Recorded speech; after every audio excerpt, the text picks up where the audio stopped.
Bueno, buenos días, chavales de primero de bachillerato. Os voy a explicar hoy que es viernes 24, os voy a explicar lo que es el momento de una fuerza. Esto, lo que hay antes de la página 200, esto viene de la página 263, momento de una fuerza, que es lo que os voy a explicar hoy. La 263 y la 264. Después vendría el concepto de equilibrio y antes viene lo que es la composición de fuerzas paralelas. Eso lo leéis, que no es nada difícil, o si no, lo explicaré otro día. Me conviene más explicar ahora mismo lo que es el momento de una fuerza. ¿Vale? Bien, mirad, vamos a ver, ahí lo tenéis. Mirad el vídeo con el libro, aunque vamos a hacer modificaciones también, ¿de acuerdo? Bueno, lo primero que vamos a ver. Bueno, vosotros sabéis que lo normal para que un cuerpo se pueda mover o empiece a moverse es aplicar una fuerza sobre su cuerpo. ¿De acuerdo? Unas veces, pues al aplicar una fuerza sobre un cuerpo, pues ese cuerpo se va a mover. Tiene un movimiento lineal. Pero otras veces, al aplicar una fuerza sobre un movimiento, va a resultar que ese cuerpo no se va a mover, sino que va a girar. También tenemos casos en los que al aplicar una fuerza sobre un cuerpo, pues ocurren las dos cosas. Ese cuerpo gira y además se desplaza. Por ejemplo, imaginar una rueda. Una rueda, si yo tengo una determinada rueda en una bici y vosotros podéis ver el movimiento que hace esa rueda gira y también se está desplazando. Bien, entonces hoy lo que vamos a ver es por qué o las causas que hacen que ese cuerpo o qué causas o qué hay que realizar, ¿no?, para que un cuerpo gire. Para que un cuerpo gire, sabéis que no todos los cuerpos pueden girar, aunque se le aplique una fuerza. Porque para que un cuerpo gire, pues tiene que girar con respecto a un eje de giro, ¿no? A mí lo que se me ocurre más así que veáis, o el ejemplo característico siempre se pone, es el de una puerta. Una puerta siempre gira con respecto a un eje de giro.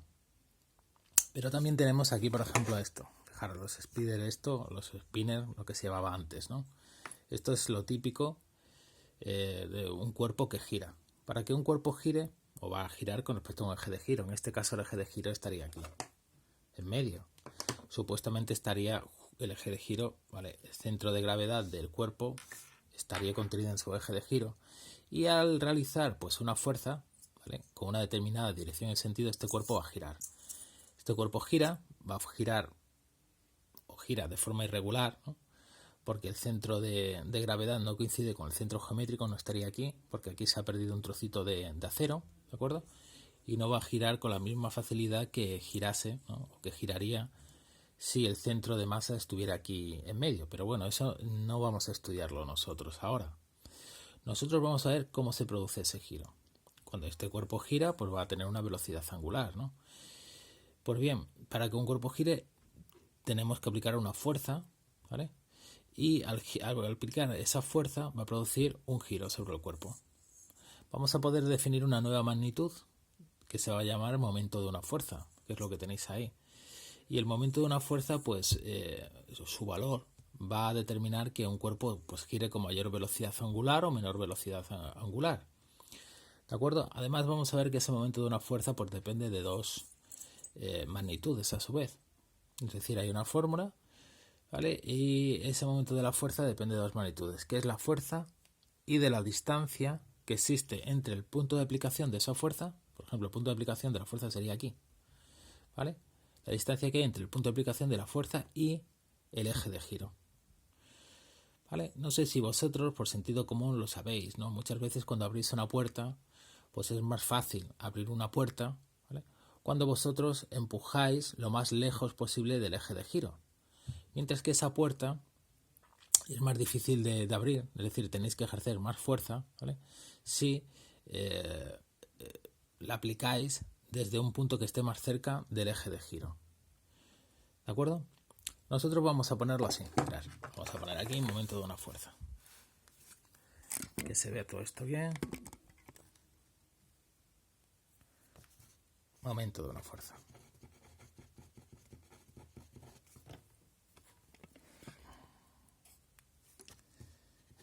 De una fuerza.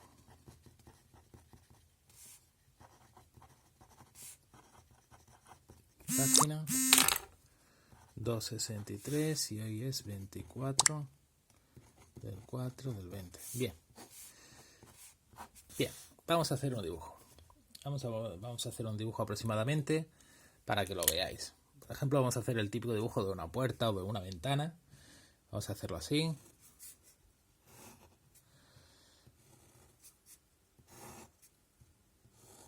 Y vamos a dibujar aquí, pues, una puertecita.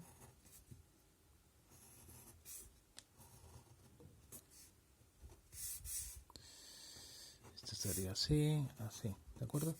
Y vamos a ponerlo así.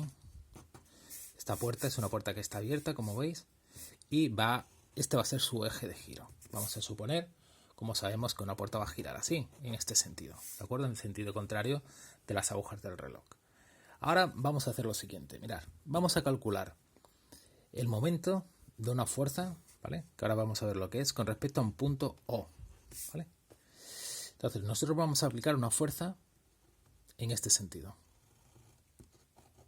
¿vale? Imaginar que esté aquí el pomo de la puerta y yo voy a cerrar la puerta. Entonces estoy ejerciendo esta fuerza, ¿vale? Voy a tener también un vector, ¿vale? Que voy a llamar R, cuyo origen va a ser el origen, el O, es decir, el punto desde el cual quiero aplicar el momento o calcular el momento de esa fuerza. Este va a ser el origen y el extremo va a ser el punto de aplicación de la fuerza. Y esto le voy a llamar R. ¿De acuerdo? Pues bien, el momento angular se va a representar, perdón, momento de angular no, momento de una fuerza se va a representar por la letra M. M va a ser un vector, por lo tanto tengo que dar un valor numérico, una dirección y un sentido.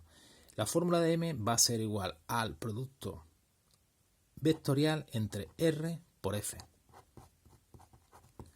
Recordar lo de producto vectorial. Ya vimos lo que era, o aplicamos el producto vectorial a una magnitud, ¿vale? Que la estudiamos cuando estudiamos el movimiento circular uniforme, al final del segundo vídeo creo que era, donde veíamos que W era igual a V era igual a R por V.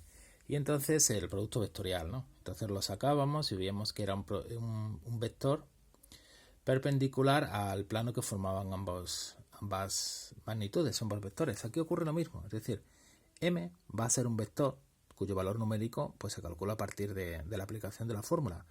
Pero ese vector va a ser perpendicular al plano, ¿veis? Al plano donde están contenidos R y F. ¿De acuerdo?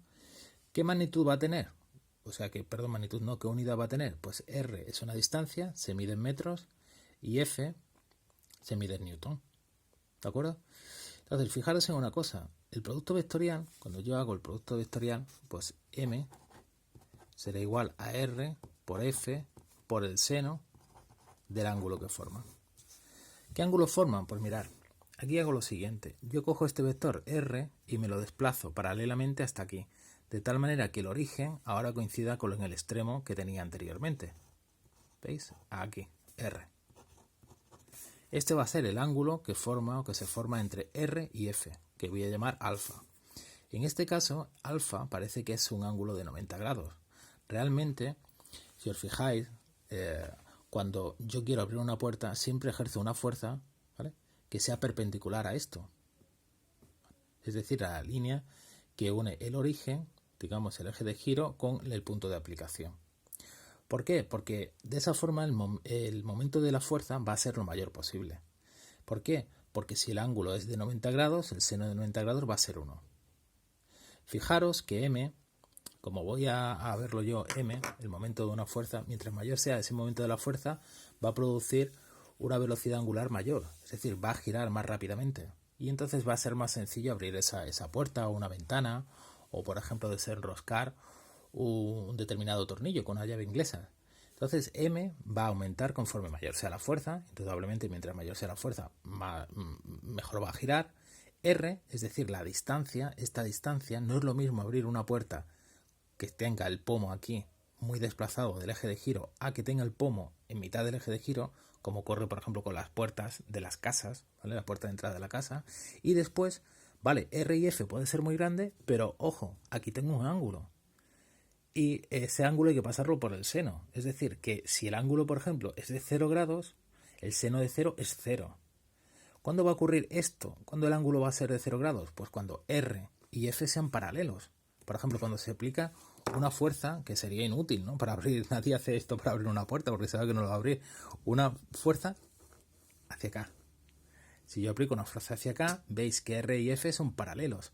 Forman un ángulo de 180 grados y el seno de 180 es 0. ¿Vale? O cuando aplico una fuerza hacia acá. Es decir, que yo por esta fórmula puedo ver que, fijaros, si R es paralelo a F, ¿vale? Y esto significa paralelo, ocurre que M es igual a 0 y no hay giro. Y ahora, si R es perpendicular a F, ocurre que M es igual a lo máximo posible. Entonces, nosotros siempre tratamos de crear o de producir una fuerza, ¿vale?, perpendicular a R. ¿Vale? Bien, esto con respecto al módulo pues se saca así, ¿no? R por F igual a por el seno del ángulo, ¿no? Esto ya le quitaríamos el vector. Recordar siempre que el producto vectorial, cuando se hace un producto vectorial de estos dos vectores, siempre se multiplica por el seno del ángulo que forman. El producto vectorial, bueno, esto lo pongo, el producto vectorial de dos vectores sigue siendo otro vector. Entonces, esto sería el módulo, pero ahora me falta indicar cuál va a ser la dirección y el sentido. Bueno, pues la dirección va a ser la dirección de M, ¿vale? Va a ser perpendicular al plano donde están contenidos F y R, ¿vale? Si el plano donde están contenidos F y R es este, ¿vale?, ¿de acuerdo? Pues la dirección va a ser perpendicular. Por ejemplo, imaginar que yo tengo aquí la mesa, ¿de acuerdo? Sí, mirad, he cogido aquí, imaginar que tengo esto, el spider aquí en la mesa, y R sería esto, y este es el punto de aplicación, ¿de acuerdo? Fijaros, el plano donde está F, ¿vale?, y R es el plano del papel, el plano de la mesa, ¿vale? Pues sé que M va a ser tiene una dirección perpendicular, ¿vale? Perpendicular a este plano, es decir, perpendicular a lo que es la mesa. Entonces sería igual que el eje de giro. Lo que pasa es que no sabemos, va a ser perpendicular a la mesa, pero no sabemos si va a ir hacia arriba o hacia abajo, ¿vale? ¿Qué me da el sentido? Pues el sentido, ¿vale?, lo saco por la regla del sacacorchos. O del tornillo, ¿vale? Es decir, la regla de sacacorchos es muy sencillo, ¿no? Para sacar el sentido, pues el sentido va a ser el de avance de un sacacorchos de un tornillo, ¿vale?, que gira desde el vector R al vector F. Recordar que aquí en el producto vectorial, ¿vale?, no se produce o no existe la propiedad conmutativa. Es decir, R por F no es lo mismo que F por R. O sea, R por F no es lo mismo que F por R, exactamente. Entonces, fijaros, el sentido es la regla del sacacorchos, es decir, el de avance hacia dónde iría un sacacorchos cuando yo el vector R me lo llevo hasta donde está F. Entonces, si yo me llevo R hasta donde está F, ¿vale?, voy a girar en sentido contrario de la aguja del reloj. Y un sacacorchos, cuando yo giro en sentido contrario de la aguja del reloj, lo que hace es avanzar hacia... Voy a poner a ver si tengo aquí un rotulador diferente. Hacia arriba, ¿vale? Entonces el sentido va a ser hacia arriba. Va a ser la dirección perpendicular a esto, pero el sentido hacia arriba. Y aplicado en el punto donde yo quería calcular, ¿vale?, esa M. Entonces esto va a ser el valor de M. Es decir, si yo lo aplico a la spider en vez de a la puerta, ¿vale?, pues sería, yo tengo aquí esto, entonces giro para acá, ¿veis? R estaría aquí, F va para allá, entonces lo que hago es girar en el sentido contrario desde la aguja del reloj y entonces el sacacorchos lo que hace es avanzar hacia arriba, se desplaza hacia arriba y por lo tanto sería este. M sería un vector que representa, por ejemplo, en este caso el bolígrafo, ¿vale? Y la punta representa el sentido hacia arriba. ¿De acuerdo? Entonces eso es importante hacerlo. En el libro no te pone directamente esto, y sí te lo debería de poner. Es decir, M es el resultado de un producto vectorial. Y por lo tanto, es un vector, hay que indicar la dirección del sentido. Tengo que saber que siempre que sea un producto vectorial, recordad, era igual que cuando yo iba a calcular W, ¿vale? R por V, ¿vale? Era igual R por V. Me llevo R hasta donde está V. Pues aquí es parecido. La fórmula, bueno, la fórmula también es un producto vectorial, ¿vale? Y el módulo es el cálculo de esto y después la dirección es perpendicular al plano que forman ambos vectores, R y F, en este caso era R y V, y el sentido, pues el de avance de un sacacorchos, ¿vale? Cuando gira o al girar, desde llevarme el vector R a F, ¿vale? Unidad, pues vale, para hacer la unidad hacemos nuestro análisis dimensional, que es muy sencillo, que es que M es igual a R por F. Fijaros que el producto vectorial siempre se pone con una cruz. También lo podéis encontrar así, con esto, con un cono. Pero lo más normal es que aparezca con una cruz. Entonces voy a hacer mi análisis dimensional. Esto lo hacíamos en el primer trimestre. Entonces pongo la misma fórmula, pero entre corchetes. Ya no hace falta que ponga el por. Y ahora aquí tengo R, que es distancia, que se mide en metros, por F, que es fuerza, que se mide en newton. Entonces la unidad es metros por newton. Bueno, pues eso es lo que tenéis aquí, ¿no? Que sepáis que siempre se hace. Por ejemplo, aquí abajo tenéis la aplicación de un dibujo muy chulo. Para eso tenéis el libro de una llave inglesa. Entonces fijaros que para producir esto, un giro lo más adecuado posible, ¿no? Un momento para que el momento de la fuerza sea muy grande. La fuerza de aplicación es perpendicular, ¿vale? A esta distancia, ¿vale? Porque al hacerlo perpendicular, el ángulo es de 90 y el seno de 90 es 1, es lo máximo posible. Además, fijaros, no es lo mismo desatornillar este tornillo con una llave inglesa de esta longitud con otra más pequeñita. Si va a ser con otra más pequeñita, esta distancia será menor y por lo tanto M será más pequeño. Y por lo tanto, pues no girará tan rápidamente. Es decir, o dicho de otra forma, para quitar el tornillo necesitaré aplicar una fuerza mayor. ¿Vale? Es decir, que mientras mayor sea R, ¿vale? Esa distancia que hay entre el punto de aplicación de la fuerza y el eje de giro, mientras mayor sea R, menor va a ser la fuerza que tengo que aplicar. Más pequeñita va a tener que ser la fuerza que tengo que aplicar, ¿vale? Lo cual está muy bien, ¿no? Eso lo podéis ver en muchos dispositivos que se utilizan, ¿no? Aquí en la otra página, ¿no? En la página 264 tenéis más o menos lo mismo, ¿no? Pero par de fuerzas. Es decir, primero tenemos que ver lo que es el par de fuerzas, ¿no? El par de fuerzas es el conjunto de dos fuerzas, pero dos fuerzas que tienen que cumplir unas determinadas condiciones. La condición es... que se me cae esto, perdona. Que tienen el mismo valor, es decir, el mismo valor numérico, tienen el mismo módulo y el sentido, ¿vale? Es contrario. Entonces, como veis ahí, el efecto conjunto de ambas es el provocar el giro de un cuerpo que actúa. ¿Dónde hacemos un par de fuerzas? Pues por ejemplo cuando tratamos de abrir un bote, o por ejemplo también, fijaros aquí, cuando tenemos un volante y tratamos de girar ese volante. Entonces ambas fuerzas tienen el mismo sentido. Como tienen el mismo sentido, ¿vale? Como veis aquí, ¿vale? Pues se van a sumar. Si yo calculo M de una y la M de la otra, ¿vale? Voy a ver que esas dos M's se suman. Por lo tanto, se ejerce un par de fuerzas cuando yo quiero hacer que ese giro sea lo más sencillo posible, lo más fácil posible. Os lo pongo aquí, ¿vale? Par de fuerzas.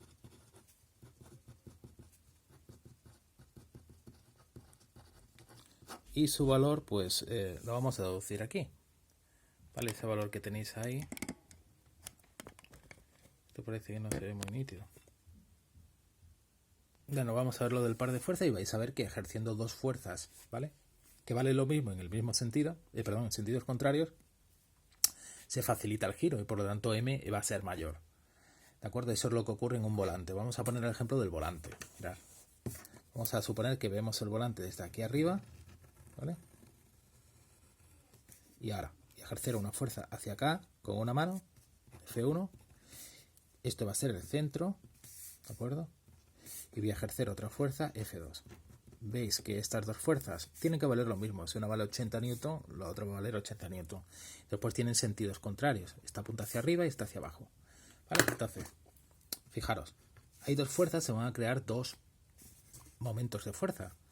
Primero, este va a ser R1. ¿Vale? Vamos a suponer que va a girar con respecto a este. Este va a ser el eje de giro, ¿de acuerdo? Entonces, ¿cómo calculo M1? Pues M1 será igual a R1 por F1. ¿De acuerdo? R1 lo desplazo paralelamente aquí, lo llevo aquí y gira para acá. Entonces, esto va a ser R1 por F1 por el seno del ángulo que forman es 90 grados, de 90 grados. Entonces va a ser R1 por F1. ¿De acuerdo? ¿Cuál va a ser el eje del M? Esto es el valor numérico de M1, pero ¿cuál va a ser su sentido y su dirección? Pues bien, la dirección es la perpendicular, ¿vale?, al plano donde está R1 y F1, que en este caso es el plano del papel. Y el sentido es el de avance del sacacorchos cuando me llevo R1 a F1. Entonces, cuando gira en sentido contrario de la aguja del reloj, lo que hace el cuerpo es ir hacia arriba. O sea, M va hacia arriba. M1 iría hacia arriba. ¿Qué va a pasar con M2? Vale, pues F2 va a producir, fijaros, R1. Perdón, esto lo voy a llamar R2, aunque veo que R1 es igual que R2, ¿de acuerdo? Sí, R1 es igual que R2, ¿vale? Y ahora pues fijaros, pues igual que antes, R2 lo desplazo paralelamente y ahora me llevo para calcular M2, pues R2 por F2, ¿vale? Igual a R2 por F2 por el seno de 90 grados. ¿Vale? ¿Qué es lo que va a ocurrir? Fijaros, me llevo R2 hasta donde está F2. Pues vuelve a ocurrir que en este sentido, cuando gira, ¿vale?, de R2 a F2, gira en sentido contrario a la aguja del reloj y por lo tanto M2 va también hacia arriba. Es decir, que M1 y M2 se sumarían. Y al sumarse M1 y M2, pues la M total, el momento de fuerza total, sería superior. ¿Qué conlleva esto físicamente? Pues que cuando yo ejerzo dos fuerzas en sentido contrario es más fácil girar un cuerpo. ¿Vale? Fijaros que aquí, muy sencillo, voy a tener que M1 es igual que M2. ¿Vale? Entonces, M total pues va a ser 2 veces M1, puedo decirlo. Que es lo que tenéis aquí. O dicho de otra forma, M total va a ser igual a 2 por R por F. ¿Vale? Recordar que F1 es igual que F2.